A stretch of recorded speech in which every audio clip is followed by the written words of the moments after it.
عليه وسلم إن الله وملائكته يصلون على النبي يا أيها الذين آمنوا صلوا عليه وسلموا تسليما اللهم زر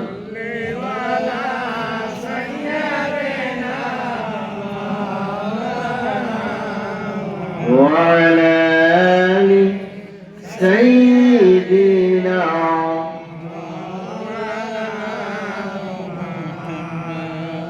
মনে মনে ভাবি একা বসে নিরালায় রে পাখি হরে উড়ে যেতাম সোনার মদিনায় রে সোনার মদিনায় রে মনে মনে ভাবি একা বসে নিরালায় রে পাখি হলে উড়ে যেতাম সোনার মদিনায় রে সোনার মদিনায় রে আল্লাহুম্মা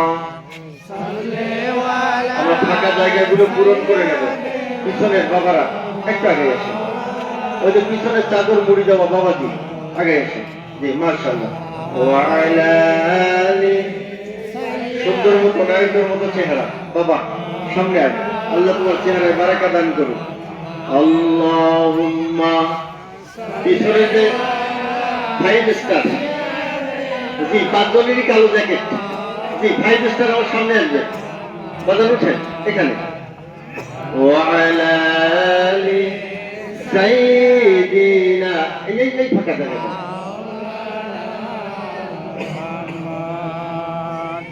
মদিনায় যাওয়ার আমাদের ইচ্ছা আছে না নাই নবীর রওজা দেখার ইচ্ছা আছে না নাই ভাইরা আমার যে নবীর আমরা উম্মত যে নবীর শাফায়াত ছাড়া আমরা জান্নাতে যেতে পারবো যে নবীকে যদি চিনতে না পারি কবরে আমাদের শাস্তি মাফ হবে না সেই নবীর রওজা যদি আমি দেখতে না পারি তো আমার চেয়ে হতভাগা দুনিয়াতে আর কেউ নাই কথা ঠিক না বেটি সেই নবীকে দেখার ইচ্ছা জাগে না না জাগে নবীর কথা যখন মনে হয় কষ্ট লাগে না না লাগে ভাইরা আমার আপনাদের কষ্ট লাগে কিনা জানি না কিন্তু আমরা যারা নবীর রওজা পাক একবার জিয়ারত করে এসেছি আমার বাবাজি গেছেন আমার সিরাজুল ভাইয়ের সাথে আমি একসাথে গিয়েছিলাম যারা আমরা নবীর রওজা পাক একবার দেখেছি নবীকে সালাম দিয়েছি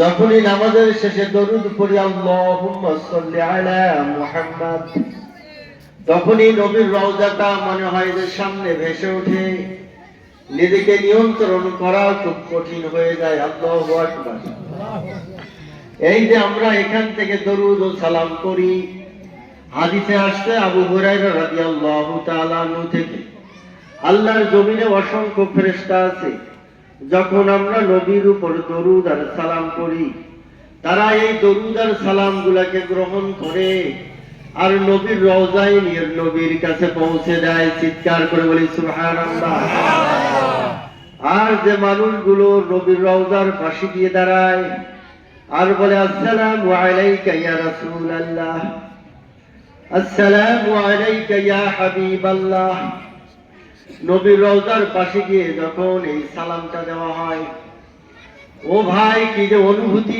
আপনি যদি না দাঁড়ান আপনাকে বোঝানো যাবে না এরকম নবীর রওজা পাশ দিয়ে হেঁটে যাই আর সালাম নেই এরকম নবীর রওজা পাশে আমরা দাঁড়াই দাঁড়াই নামাজ পড়ি যখনই মনে হয় যে আমি মাটির উপরে দাঁড়িয়ে আছি আর আমার নবী এই মাটির নিচেই শুয়ে আছে তখন ভাই কলিজাটা ফেটে চোখের পানি আর ধরে রাখা যায় না তাই সবার মনে আকাঙ্ক্ষা থাকা দরকার আমরা যেন নবীর রওজায় একবার হলেও যেতে পারি, বলি আমিন। হাদিসে আসছে আপনি আর আমি যখন নবীর রওজার পাশে গিয়ে সালাম দেই, আল্লাহ রাসূল তার রওজায় এরকম হেলান দিয়ে বসে আছেন, আপনি আমি যখন সালাম দেই আপনার আমার মুখের দিকে আল্লাহ রাসূল তাকায়, আল্লাহু আকবার।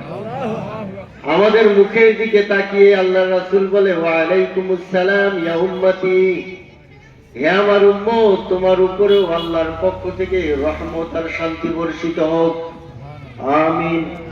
তাহলে যারা মদিনায় গেছে তারা কত ভাগ্যবান। আমাদের আশা আছে তো ইনশাআল্লাহ। আল্লাহ কবুল করুক, বলি আমিন। যেতে যদি পারতাম সেথা জুড়াইতো প্রাণের ব্যথা, পাক মদিনার পথের ধুলি মাখতাম আমার গায়ে রে, মাখতাম আমার গায়ে রে।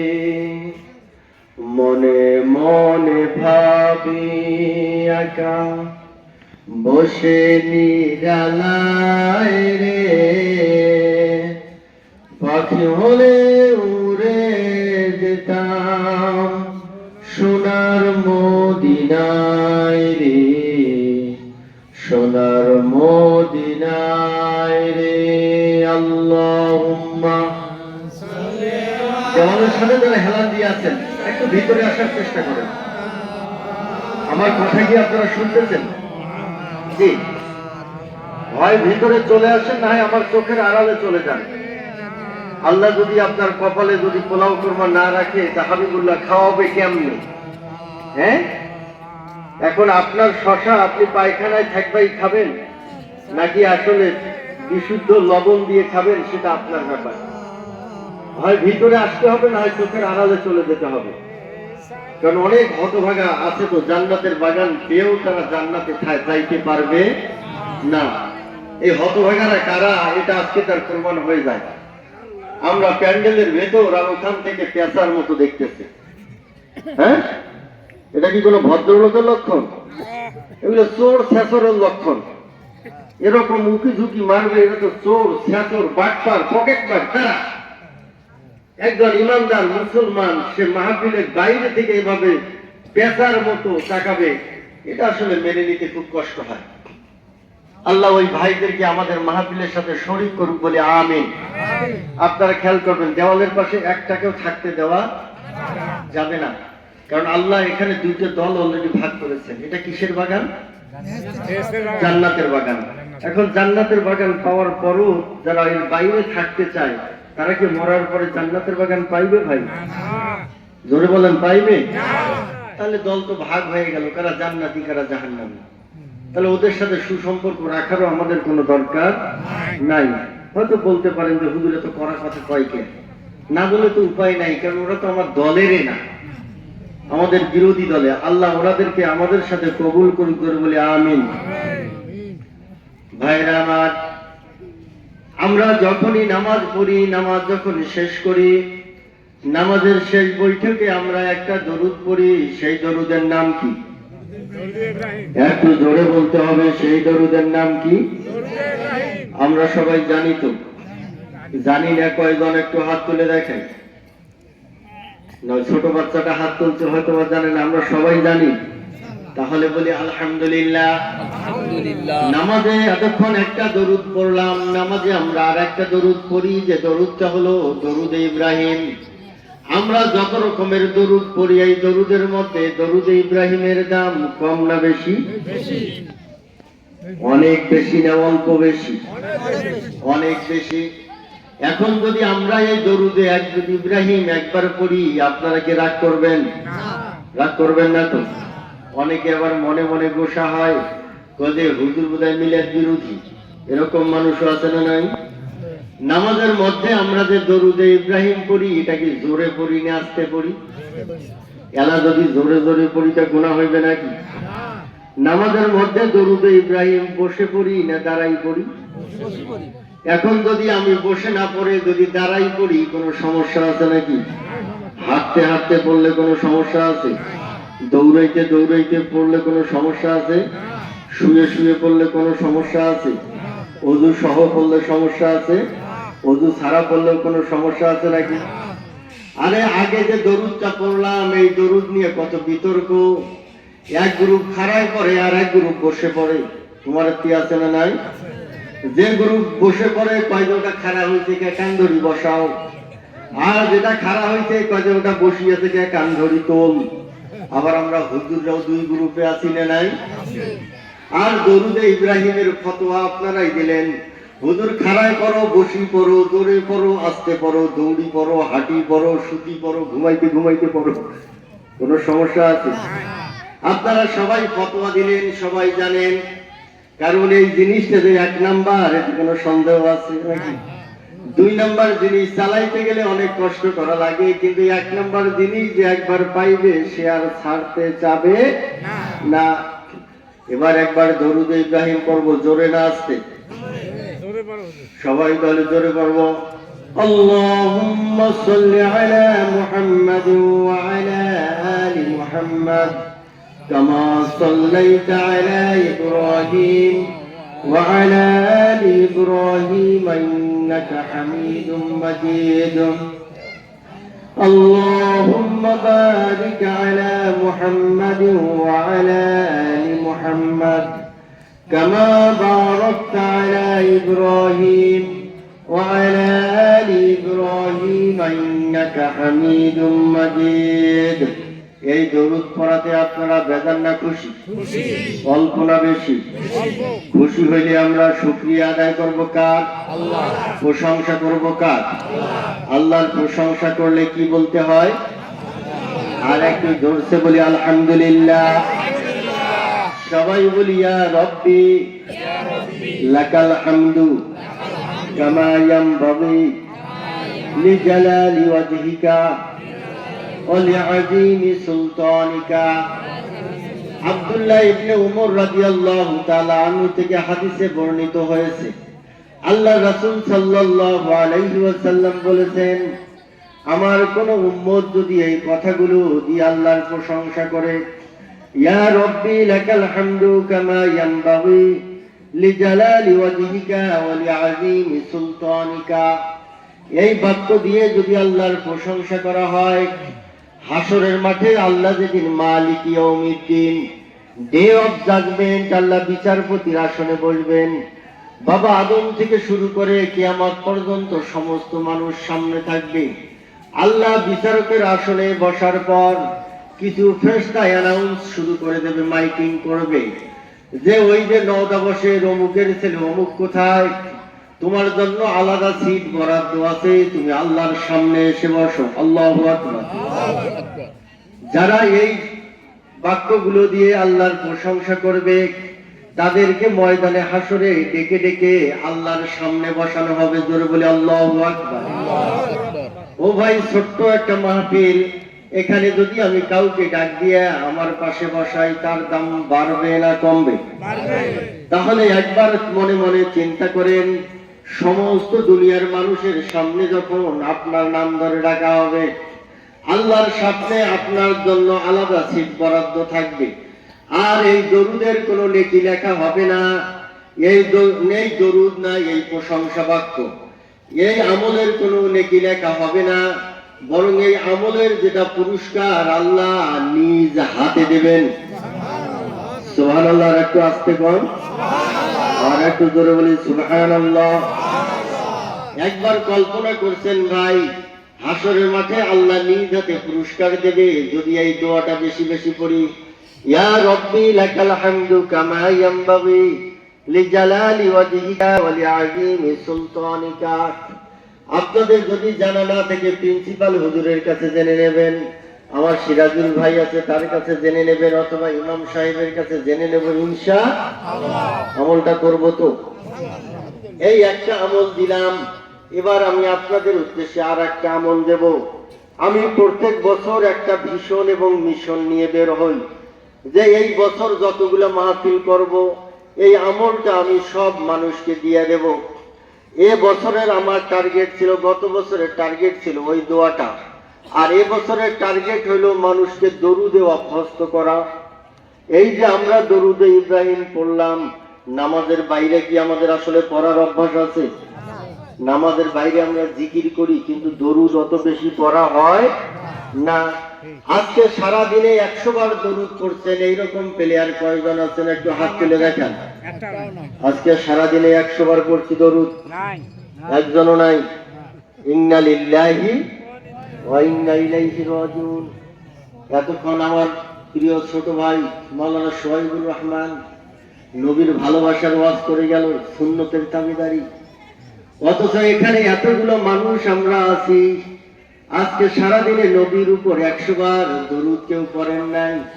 এর চেয়ে দুঃখের আর কিছু হতে পারে না। তাহলে 200-300-র জন্য হাত তুলতে হাত বলার কোনো প্রয়োজন নাই। 100 দরুদ পড়ার লোক নাই। ভাইরা আমার, দরুদ সবসময় বেশি বেশি করে পড়বেন। দরুদ সবসময় বেশি বেশি কেন পড়বেন? আপনি দুনিয়ায় যত নেক আমল করবেন, মরার পরে তার পুরস্কার। কথা ঠিক না বেঠিক?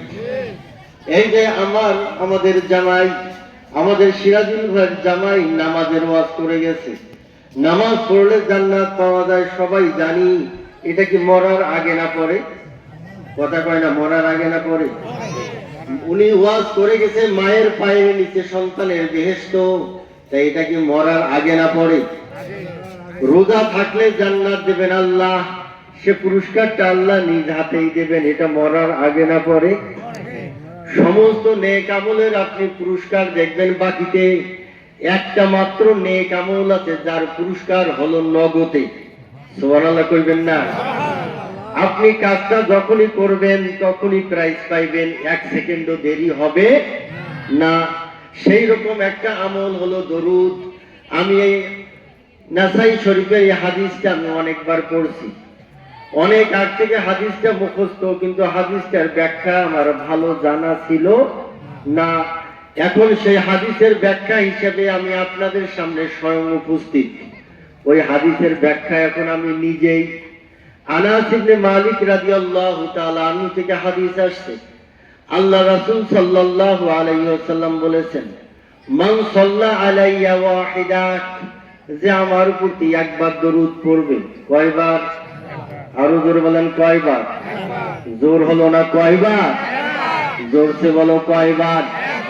মান সাল্লা আলাইয়া ওয়াহিদা, আল্লাহ রাসূল বলতেছেন আমার যে উম্মত আমার প্রতি একবার দরুদ পড়বে, সাল্লাল্লাহু আলাইহি 10 সালাত, আল্লাহ সাথে সাথে তার উপর 10টা রহমত নাজিল করবেন। দরুদ পড়ব কয়বার? রহমত পাবো কয়টা? এটা নগদে না বাকি? একের সাথে সাথে রহমত শুরু হয়ে যাবে। এর বাস্তব ব্যাখ্যা আমি নিজেই। এখানে আমার কিশোর ভাইরা যারা আছেন, মুরব্বীদের মধ্যে যারা আছেন, যারা অনলাইনে থাকেন, ফেসবুক আইডি আছে, অনেকেই জানেন আমি এই জুলাই মাসের 16 তারিখে অসুস্থ হয়ে গিয়েছিলাম। হঠাৎ করে সকাল 9:30টায় আমি বাড়িতে আসলাম, সুস্থ মানুষ। ঘরের মেঝেতে পা দেওয়ার সাথে সাথে গাও ঘামা শুরু হয়ে গেল। ফ্যানের বাতাসে ঘাম শুকায় না, পরে দেখি সব ঠান্ডা। আমি বুঝছি যে অ্যাটাক হয়েছে। একটা লোকাল ডাক্তার ডাক দিয়ে পরামর্শ করলাম, কয়ে যে কাকা ঘটনা ঠিক। রংপুর গেলাম, রংপুর যাওয়ার আগে কুড়িগ্রাম গেলাম, অনেক পরীক্ষা নিরীক্ষা করলাম। রংপুর যাইতে যাইতে আমার বেজে গেছে বিকাল 3:30। কয়টা? বিকাল 3:30টায় যখন রংপুর মেডিকেল কলেজ হাসপাতালে আমাকে ঢুকানো হয়, আমার নাক দিয়ে ফেনা বের হচ্ছিল, মুখ দিয়ে ফেনা বের হচ্ছিল। আমার মনে হচ্ছিল যে খুব বড় আকারের একটা পাথর আমার বুকের উপর চাপা দেওয়া হয়েছে। ভাই, মরণের যে কত কষ্ট, মরণের ওয়াজ আমার শোয়েব ভাই করতেছিলেন। একদম মরণের কাছাকাছি আমি দেখে এসেছি মরণের কত কষ্ট। আমি বুঝতেছি আমার জীবনটা বের হয়ে যাচ্ছে, আমি নিঃশ্বাস নিতে পারতেছি না। অনেকক্ষণ পর পর যখন নিঃশ্বাসটা ফিরে আসে, আমি চিৎকার করে শুধু একটা কথাই বলি, আল্লাহুম্মা সাল্লি ওয়া সাল্লিম আলা নাবিয়িনা মুহাম্মদ। কিছুক্ষণ পর আবার যখন নিঃশ্বাস ফিরে আসে, আবার আমি চিৎকার করে বলতে থাকি, আল্লাহুম্মা সাল্লি ওয়া সাল্লিম আলা নাবিয়িনা মুহাম্মদ। আমাকে হাসপাতালে প্রথম ইসিজি করার পর যে ডাক্তার রিপোর্টটা দেখলেন, রিপোর্ট দেখে রীতিমতো আমার পরিবারের লোকজনকে গালাগালি শুরু করছে। এই লোক মারা গেছে সকাল 9:30টায়, আর এখন 3:30টায় নিয়ে আসছেন তামসা করার জন্য।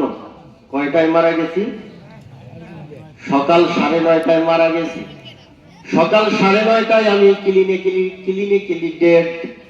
ডাক্তারের ভাষায় আমি মরে গেছি সকাল 9:30টায়, অথচ বিকাল 3:30টায় আমি হাসপাতালে।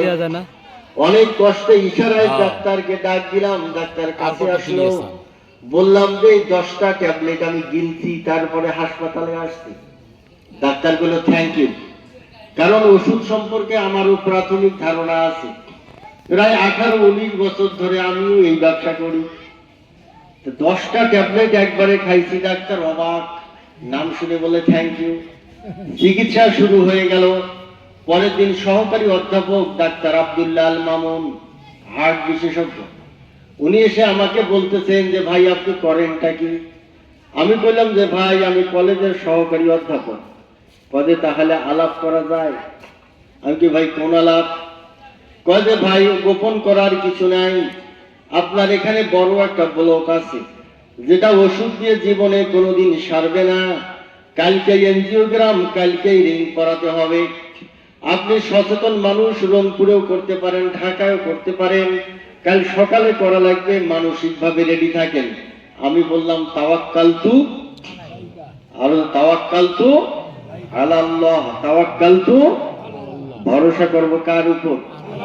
কারণ এই ওয়াদা তো প্রতিদিন আল্লাহর কাছে আমি করি। এই যে আমরা এখন কোন নামাজ পড়লাম একটু আগে? ঈশান নামাজ। ঈশান নামাজের শেষে 3 রাকাত নামাজ আছে, সেই নামাজের নাম কি? বেতের নামাজের শেষের রাকাতে আমরা তাকবীর দেওয়ার পর একটা দোয়া করি, সেই দোয়াটার নাম কি? দোয়া কুনুত। এই দোয়া কুনুত হলো শপথ বাক্য। স্কুল কলেজে বাচ্চাদের ক্লাস শুরুর আগে আমরা শপথ করাই। আমি শপথ করিতেছি যে মানুষের সেবায় নিজেকে নিয়োজিত রাখিব।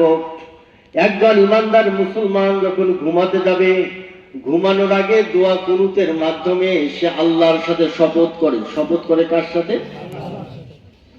আল্লাহর সাথে শপথ করতেছি আমি। ঘুমানোর আগে আগে এই নামাজে আল্লাহকে বলতেছি আল্লাহুম্মা ইন্না নাস্তাঈনুকা, ও আল্লাহ আমি তোমার সহযোগিতা চাই। সাহায্য চাবো কার কাছে? আল্লাহ যেন বলতেছেন বান্দা কিসের সহযোগিতা চাও? ওয়ানাস্তাগফিরুকা, আল্লাহ আমার গুনাহগুলো মাফ করে দাও। আমিন বলবেন না? জোরে বলি আমিন। আল্লাহ আমি তোমার সাহায্য চাই। আল্লাহ বলতেছেন বান্দা কিসের সাহায্য? ওয়ানাস্তাগফিরুকা, আল্লাহ সারাদিন চলাফেরা করছি, চাকরি করছি, ব্যবসা করছি, কৃষি করছি, আল্লাহ অনেক গুনাহ করছি, এখন ঘুমাতে যাব, আমার গুনাহগুলো মাফ করে দাও। আল্লাহ বলতেছেন কেন আমি তোমার গুনাহ মাফ করব? অনুমিনু বিকা, আমি দাবি নিয়ে বলতেছি আল্লাহ কেন মাফ করবা না? আমি তো তোমার উপর ঈমান আনছি। সুবহানাল্লাহ বলবেন না? আল্লাহর উপর কত দাবি নিয়ে বলতেছি। আল্লাহ বলতেছেন যে বান্দা আর কি দাবি আছে? আল্লাহ গুনাহটা মাফ করাই লাগবে। ওয়ানা তাওয়াক্কালু আলাইকা, কারণ আমি আল্লাহ শুধুমাত্র তোমার উপর ভরসা করি। সুবহানাল্লাহ বলবেন না? তাহলে ওয়ালা তাওয়াক্কালু আলাইকা, ভরসা করি কার উপর? তাওয়াক্কালতু আলাল্লাহ। পরের দিন ডাক্তার এসে আবার ইসিজি করলো সকালবেলা। বলতেছে চোখ এত বড় বড়। আমি বললাম যে ভাই কোনো খবর আছে? কয় যে হুজুর আমি তো অবাক। কি অবাক? কয় যে জীবনের প্রথম দেখলাম আপনার হাত তো কাজ করতেছে। সুবহানাল্লাহ বলবেন না? ওই ডাক্তারই পরের দিন এসে ইসিজি আবার করে বলতেছে সর্বনাশ। কি সর্বনাশ? কয় যে আপনার হাতে তো বলক টলক কিছু নাই, আপনার তো কোনো অসুখে নাই। সুবহানাল্লাহ বলবেন না? এই কথাগুলো কেন বললাম? একটু সুস্থ হওয়ার পর আমার ভাতিজা আমাকে বলতেছিল যে আঙ্কেল আমি তো অবাক হয়ে গেছি আপনার ব্যাপারটায়। বাবা কোন ব্যাপার? মানুষ মরার আগে আগে কলমা পড়ে, পড়ে না না পড়ে? মানুষ মরার আগে আগে তওবা করে, করে না না করে? আপনি কলমাও করেন না, আপনি তওবাও করেন না। আপনার যখন হুঁশ আসে খালি চিৎকার করে বলেন আল্লাহুম্মা সাল্লি ওয়া সাল্লিম আলা নাবিয়িনা মুহাম্মদ। এটা হলো সবচেয়ে ছোট দরুদ। এর চেয়েও একটা ছোট দরুদ আছে যেটা নবীর নাম শুনলে বলি। নবীর নাম শুনলে আমরা কি বলি? এই দরুদ সবাই জানি না জানি? আমরা সবাই ভাগ্যবান বলি আলহামদুলিল্লাহ। এই সাল্লাল্লাহু আলাইহি ওয়াসাল্লাম নামের ছোট্ট দরুদটা জানে না, দুনিয়ায় এমন হতভাগা মুসলমান একজনও পাওয়া যাবে না। তো ভাতিজা যখন এই কথা বলল, আমি বললাম যে বাবা তার তো কারণ আছে, কারণ আমি আল্লাহ